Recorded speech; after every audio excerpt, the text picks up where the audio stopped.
Hello everyone, welcome back to the channel. So for this video, I sort of wanted to do something a little different, something that we haven't done before here on the channel, and that is modify an existing Lego build. So this is a bit of an older build. It was one of my first ever sort of structures, like building wise. I forgot to mention it in my collection video, which is really sad because this was actually one of the few sets that captivated me back in the day. And it's this little set you can sort of see right here. And it is the Apple Tree House from LEGO Creator 3-in-1, as you can clearly see in this picture that I've just posted right now. So, like I said, this is one of my first ever LEGO structure buildings, or structure buildings, whatever you want to call it.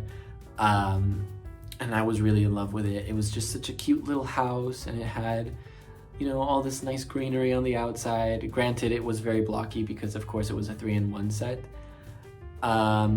And some of you might not know this, but a lot of my older sets are still at my parents' house, and I'm sort of progressively moving them over to my place. So I moved this one not that long ago, and I really wanted to include it in the city, but I didn't feel like its original aesthetic fit well with it. Besides, it didn't have an interior, which kind of annoyed me actually quite a bit. So I took it upon myself to sort of analyze it, take it a bit apart, see what I could do, what I could work with. I knew I wanted to eliminate this sort of garage area that it had because I thought it was a waste of interior space completely. But yeah, this is sort of what I've done to get it up to standard with my city and the level of detail I want it to have. And so why don't we just go ahead and take a closer look at it. Okay guys, so now we're going to take a look at all of the detail that I've put into this build. Yeah, let's start off with sort of the exterior of it and then we'll move on to the interior and sort of explain what I've done. Firstly, I've done this sort of sidewalk area. This was just done so that it would blend in better with the city and the modulars. I also really wanted to keep the idea of a driveway.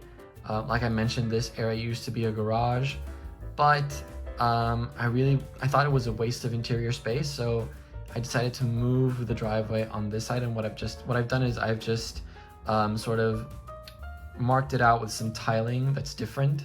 So the vehicle still has like its own private parking area. It doesn't have to be within the house, but it is within the house, like terrain, which is nice. I also upgraded the apple tree. This apple tree design is based sort of on the trees that I have in my park. However, the main node is a 6-stem piece rather than a 3-stem piece. I don't know how well you can see it, but right there is a 6-stem piece holding it all together. And as you can see, there are apples actually hanging from it. So I'm very, very proud of the design for this tree. I love the fact that it has real Lego apples hanging from it. So, the house still gets to keep its name and title of Apple Tree House. And then let's take a look at this sort of outdoor cooking area. This has a wrought iron chair that I designed that I thought looked really, really nice, and a grill that opens. So this is sort of like an outdoor cooking area. I still kept the original light out here, which I thought was really nice. And then for the outdoor plants, I decided to go with sort of this like hedge design with flowers, and then these 2 potted plants. In case you were wondering, yes, that is supposed to be me in Lego form. But yeah, that kind of breaks it down for the entire exterior of it. For the interior, I faced a few challenges. One of the main ones being the fact that in the original build, the only thing that you can remove from the roof is this bit. This is the only removable bit that the original build allows you to have. Therefore, the access to the interior was very limited. But I sort of came up with a way to skip around that by modularizing in a bit of a strange way, but here, let's take a better look at that. So the first part I wanted to tackle was the access to this sort of loft area. As you can see, the opening is very, very small, and you can barely see what's going on inside there. However, with the help of some tiling pieces and a few building techniques, I was able to modularize it so that I can remove half of it and therefore obtain really easy access into this area. So as you can see, I've turned this into a bedroom. Yes, the bed is a bit of a tight squeeze, but I think the level of detail is good enough for something so small.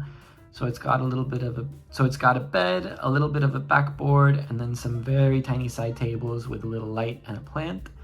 And I'm very, very happy with how that turned out. And then I've also swapped out the original stair, as I thought it was very bulky and it occupied just a lot of room that I needed for the interior.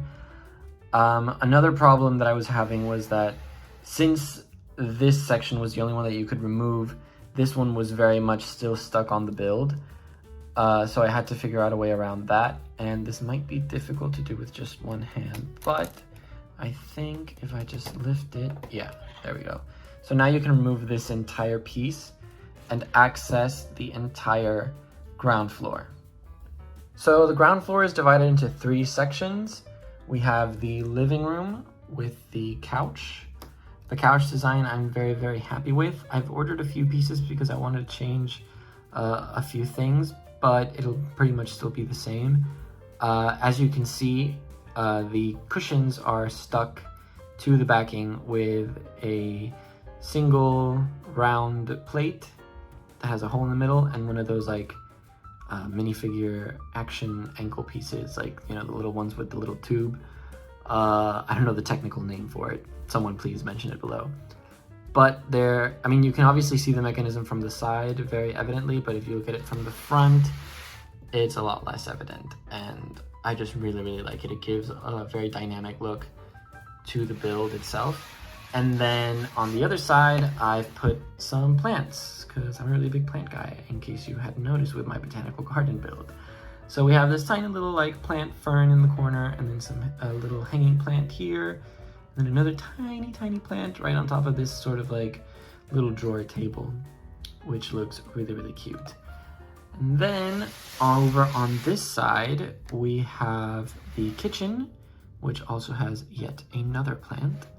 But no, the kitchen has a fridge, a stove and oven with an extraction chamber, as well as a little bottle of oil, a little bowl, and then a sink that has some dish soap and a little sponge. And I really, really like the tiling on this sort of kitchen area, more so than the one on the living room, but I didn't want the whole house to have the same tiles, so compromises had to be made.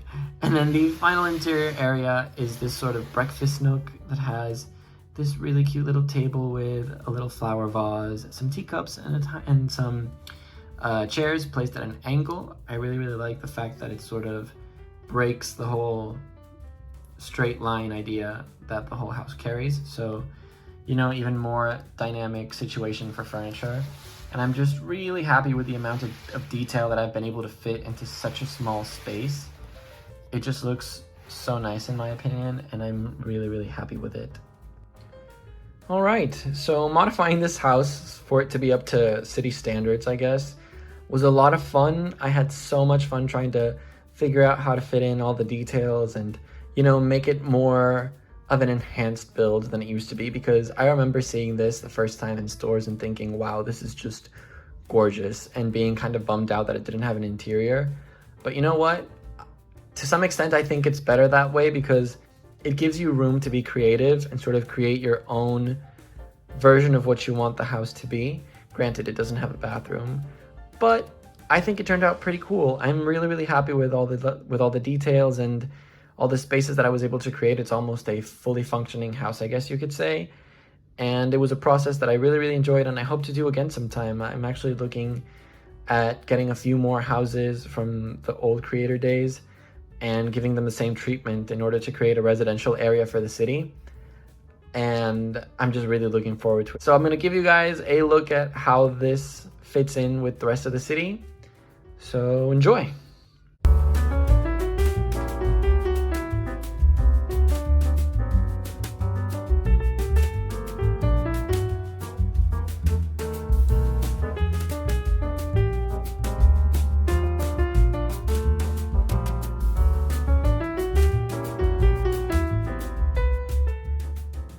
Alright, you guys, so that is the end of the video. I'm very, very happy with how this turned out. I feel like I was able to bring it sort of to the level of detail that modulars kind of have made us used to. And like I mentioned, I really want to do this process to some other Creator 3-in-1 houses like the Hillside House or the Family House. The Family House in particular, that was one of those sets that I really wanted when I was young but never got around to getting. And I'm just really itching to get that one done because I feel like it has so much potential and it would look so nice next to this one. Obviously, as you can kind of tell, there's practically no room in the current table, so a city expansion might be needed. Who knows? I'm not saying I will, but I probably will have to in the future. And then some other fun things are in the making currently. I won't spoil too much away, but we'll have to see. Maybe a city update is due very soon. So yeah, I hope you guys enjoyed this video. I hope you enjoyed sort of taking a look at what I've done with the set and what I plan to do with the other ones. And yeah, thank you so much for your time. Thank you so much for watching. And I will see you in the next one. Bye.